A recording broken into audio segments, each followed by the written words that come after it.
Hello guys, back with me again in this channel. So on today's tutorial, I'm gonna show you how you can create word by word highlighted text on Capcut.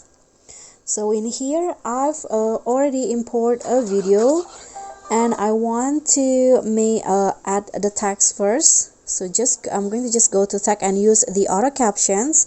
Since the sound of the video is Japanese, you just need to change the language in here. So I've already changed mine into Japanese. Then click on start and let Capcut creating the auto captions.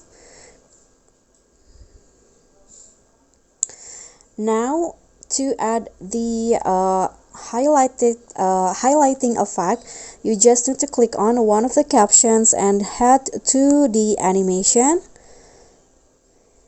Click on the captions tab and scroll down until you find the highlighting.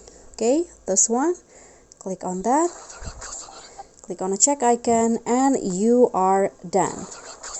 Okay guys, so that's all for me. Thank you so much for watching. Don't forget to like, comment, subscribe and click on the thanks below. Bye.